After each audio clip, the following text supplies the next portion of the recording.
வணக்கம் நண்பர்களே. இன்னைக்கு நம்ம பதிவிட எதை பற்றி பார்க்க போகிறோன்னா திருப்பதி ஏழுமலையான் கோவில் பற்றி தாங்க. ஒவ்வொரு கோவிலுக்கு ஒவ்வொரு ராசிக்காரர்கள் சென்று வந்தால் வாழ்க்கையில் மிகப்பெரிய மாற்றம் ஏற்படும் சொல்லுவாங்க. அப்படின்னா இந்த திருப்பதி ஏழுமலையான் கோவில்களை எந்தெந்த ராசிக்காரர்கள் தொடர்ந்து வழிபட்டு வந்தீங்கன்னா உங்கள் வாழ்க்கையில் நிச்சயம் மாற்றம் உண்டுன்னே சொல்லலாங்க. அது யார் யாருன்னு தெரிஞ்சுக்கொள்ளுமா? வீடியோவை ஸ்கிப் பண்ணாமல் பாருங்கள். இந்த வீடியோ உங்களுக்கு பயனுள்ள தகவல்கள் நிறைந்ததாக இருக்கும். அதனால் வீடியோவில் எந்த இடத்துல ஸ்கிப் பண்ணாங்க. லைக் பண்ணுங்கள், ஷேர் பண்ணுங்கள், கமெண்ட் பண்ணுங்கள். இது வரைக்குமே நம்ம சேனலை பார்க்காதீங்களா இருந்தீங்கன்னா சேனலை சப்ஸ்கிரைப் பண்ணிக்கோங்க. வீடியோக்குள்ளே போகலாம். திருப்பதி ஏழுமலையான் கோவில் பார்த்திங்கன்னா உலகிலேயே மிகவும் புகழ்பெற்ற வைணவ தலங்களில் ஒன்றாக இருக்குதுங்க. உலகிலேயே பார்த்திங்கன்னா அதிக பக்தர்கள் வழிபடும் தலங்களில் இதுவும் ஒன்று. தினமுமே பார்த்திங்கன்னா 50,000 முதல் 70,000 பக்தர்கள் தரிசிக்கிறாங்க. விசேஷ நாட்களில் மட்டுமே 1,00,000 தாண்டுங்க. உலகிலேயே அதிக வருமானம் ஈட்டக்கூடிய இந்து கோவில்களில் இதுவும் ஒன்று. தினமுமே முண்டியெல்லாம் சராசரியாக பார்த்திங்கன்னா 3 கோடி வரை காணிக்கை செலுத்தப்படுது. மூலவருக்கு தினமுமே 120 வகையான ஆபரணங்களை அணிவிக்கிறாங்க. உற்சவர்களுக்கு மட்டும் 383 வகையான ஆபரணங்கள் அணிவிக்கப்படுது. ஏழுமலையானுடைய தங்க பீதாம்பரம் மட்டும் 40 கிலோ எடை கொண்டதாக இருக்குது. 100 கிராம் பச்சை மரகத கல் அலங்காரத்துக்காக பயன்படுத்துகிறாங்களா. ஏழுமலைகளை கடந்து செல்ல வேண்டும் என்பதால ஏழுமலையான் என பெயரும் பெற்றிருக்குதுங்க. மூலவர் பார்த்திங்கன்னா வெங்கடேச பெருமாள்னும் சீனிவாச பெருமாள்னு அழைக்கிறாங்க. கோயிலில் மட்டும் 1000 ஆண்டுகளுக்கு மேலான வரலாறு கொண்டதாக இருக்குது. ஸ்ரீதேவி பூதேவி ஆகியோர் பெருமாளுடன் அருள் பாலிக்கிறாங்க. ஆசியாவிலே பார்த்திங்கன்னா மிகப்பெரிய இலவச உணவு மையம் இங்கு தான் அமைஞ்சிருக்குது. எல்லாராலுமே எளிதாக சென்று வழிபடக்கூடிய தலமாக திருப்பதி இல்லைங்க. திருப்பதி சென்று விட முடியாதுன்னு ஏழுமலையானே அழைத்தால்தான் ஏழுமலையாக இருந்தாலுமே மிகப்பெரிய கோடீஸ்வராக இருந்தாலும் தரிசனம் கிடைக்குமா. சீனிவாச பெருமாள் அருள்பாலிக்கும் ஆனந்த நிலையம் முதல் பார்த்திங்கன்னா அவர் அணியும் பட்டு பீதாரம்பரம் வரை பல சிறப்புகளை கொண்டதாக இருக்குது. திருமலை சென்று வந்தாலே திருப்ப வரும்னு பக்தர்களுடைய நம்பிக்கையாக இருக்குது. அந்த நம்பிக்கையின் அடிப்படையில் தான் மணிக்கணக்கில் சில நேரங்களில் பார்த்திங்கன்னா நாள் கணக்கில் கூட காத்திருந்து ஏழுமலையான தரிசனம் செய்கிறாங்க. திருமலையில் மட்டும் அடிவாரத்திலிருந்து பெருமாள் அருள்பாலிக்கும் ஆனந்த நிலையம் வரைக்குமே ஏழுமலையானின் அருள் நிறைந்திருக்குதுங்க. திருப்பலை பார்த்திங்கன்னா ஆந்திர மாநிலம் சித்தூர் மாவட்டத்தில் கிழக்கு தொடர்ச்சி மலைகளில் அடிவாரத்தில் அமைஞ்சிருக்குது. நகரத்தை ஒட்டியுள்ள திருவேங்கட மலையில மீது தான் ஏழுமலையான் கோயில் கொண்டிருக்கிறாரு. சோஷாஸ்திரி, நீலாத்திரி, கருடாத்திரி, அஞ்சனாத்திரி, வர்ஷபத்ரி, நாராயணத்திரி, வெங்கடாத்திரி ஆகிய 7 மலைகளுக்குமே அதிபதியாகத்தான் பெருமாளுக்கு ஏழுமலையன் என்ற பெயரால் பக்தர்கள் அழைக்கிறாங்க. இந்தியாவில் மட்டும் பார்த்திங்கன்னா நம்பர் 1 பணக்கார கோவில்களில் உலகிலேயே அதிகமான பக்தர்கள் வழிபட செல்லக்கூடிய திருப்பதி ஏழுமலையான் கோவில் அமைஞ்சிருக்குது. திருப்பதி ஏழுமலையானை தரிசித்து பெற வாழ்க்கையில் பல மாற்றங்கள் நடக்குன்னு சொல்லுவாங்க. அதாவது பார்த்திங்கன்னா திருப்பதி சென்று வந்தாலே வாழ்க்கையில் திருப்ப அமையுமா. அப்படியாக அந்த ஏழுமலையானை குறிப்பிட்ட சில ராசிக்காரர்கள் அடிக்கடி சென்று சுவாமியை தரிசனம் செய்து வந்தால் அவர்களுடைய வாழ்க்கையில் அனைத்து செல்வமும் சேரணும் ஐதீகமா. எந்தெந்த ராசினர் செல்லலாம் என்பதை தெரிஞ்சுக்க போகிறோம். பொதுவாகவே பார்த்திங்கன்னா ஒருவருடைய ஜாதக கட்டத்தில் சந்திரனுடைய சரியான இடத்துல அமைந்து விட்டாலே போதும், அவர் கட்டாயம் யோகக்காரகத்தான் இருக்க முடியும். நம்முடைய இந்தியாவில் சந்திரன் தாக்கம் அதிகம் இருக்கும் பகுதியாக தான் திருப்பதி மலை அமைஞ்சிருக்குது. சந்திரனுடைய ஒளிக்கதிர்கள் அதிகமாக படும் இடம்னு சொல்லப்பட்டிருக்குது. இதனால தான் இங்கு செல்வ வளம் எப்போதுமே நிறைந்திருக்குது. இதனால தான் திருப்பதியில் செல்வம் கொட்டுன்னு கொட்டுதான். எந்தெந்த ராசிக்காரர்கள் திருப்பதிக்கு அடிக்கடி போகலான்னு தெரிஞ்சுக்க போகிறோம்.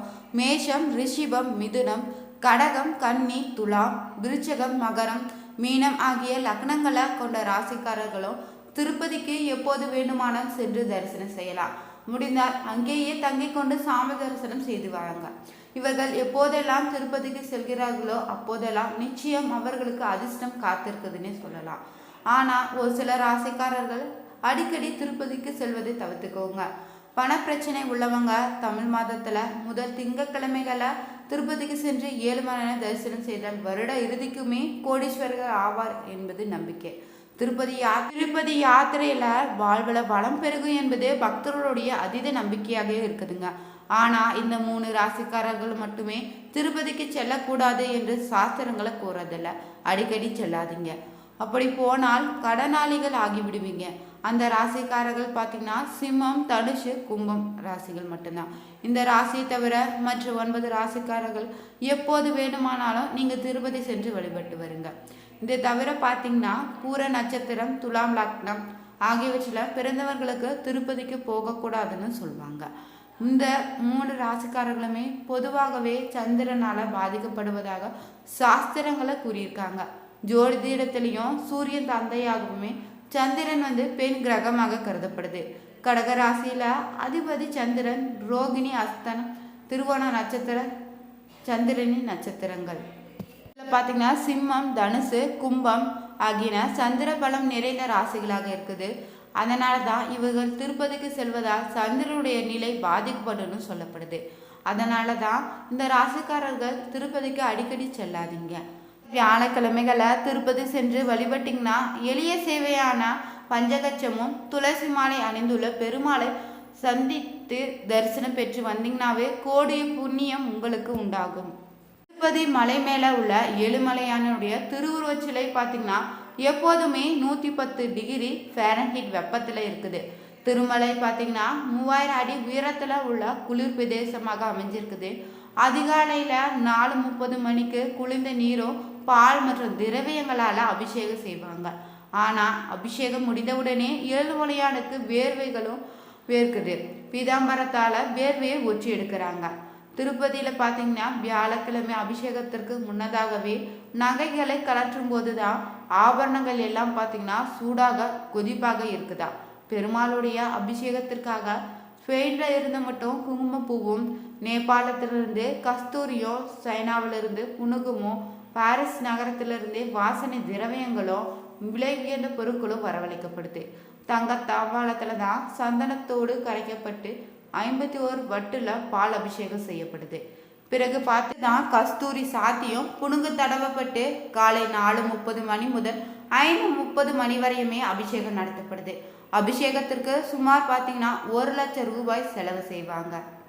அபிஷேகத்தின் போது தான் ஏழுமலையானுக்கு தனது 3வது கண்ணை திறக்கிறார் என்பது ஐதீகமாக இருக்குது.